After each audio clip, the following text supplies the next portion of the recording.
disgruntledduck.com. Welcome again, guys. Another review for you. I've got a little fetish for planes at the minute, so yeah, I've got a few in the collection. This is the Hobby Boss F-5E Tiger II fighter.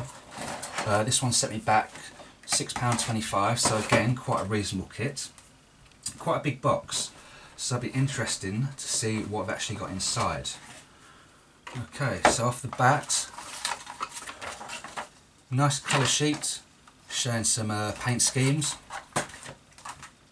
I've got the Marines, we've got what looks like a Russian military. This looks like maybe a Swiss Air Force, not too sure about this one. But we've got a nice little colour chart. Yes, using Mr. Hobby colours, but they're actually showing some comparison for Villaggio, for model makers, for Tamiya and for Humbrol.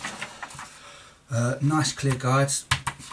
It's always nice to get something like this, especially when you've got a camouflage pattern out to show the whole plane or the whole model in colour, to know exactly what you're going to do. So I like that from the off. Right, the instruction manual. Nicely detailed, a few pages, nothing too complex. They probably could have omitted that last page and cleared made this a little bit smaller, but it's not what we're here for. It looks pretty much a simple build. Can't see any faults with that to begin with. Right, so we have our decals. We've got a lot of decals. So these are going to be our common decals here, and then as we move up, we've got the different, well, these are more internal, but we've got our variations of the different paint schemes, what we're going to use. There's quite a few there, quite a lot to be done in the finishing process after we build.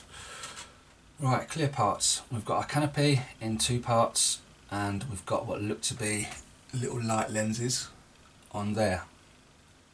So after I did that F-16 review the other day, and this has turned up to be exactly the same.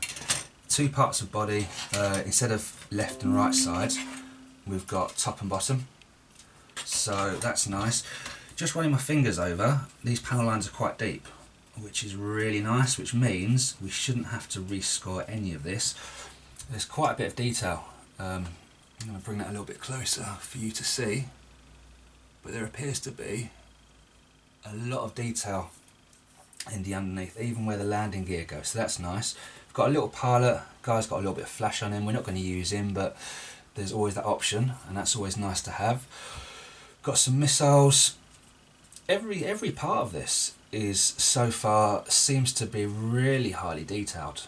This is definitely comparable with some of the newer Airfix kits. I've never built a Hobby Boss plane before. I've never built a Hobby Boss. I think I've never built anything by Hobby Boss. I have to think. Maybe I did. I think maybe that what was it? I can't think of the name of the minute. That French tank on the bottom, on top of the Russian hull. I think that was a Hobby Boss kit, and that was quite nice. But anyway, so yeah, there's a nice bit of detail there. Don't see much flash on many of these parts. So that's the base of it. There's some missiles there. We've got some more missiles here. Again, the wings. Really nice deep panel lines. Even so, here's the cockpit. So we've even got some nice raised detail in the cockpit. I think it's going to be one of two cases. If I flick through here, if we can see where the cockpit is. Yeah, it's shown to put decals on this, but I think it might be a case of we can either paint it in by hand, because there's actually quite a lot of detail on there, or if we're not going to paint by hand, I think we need to sand down that.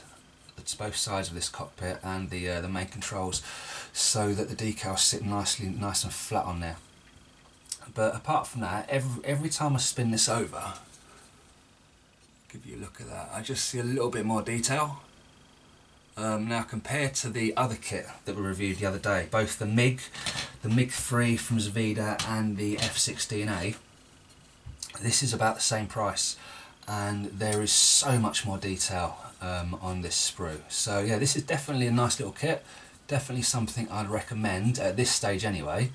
There's a couple of parts I'm seeing that are lacking a little bit of detail. My seat here, just looks quite plain, so you could always up detail that. I'm sure there's some aftermarket products for that, but just on first look this looks like a really nice kit.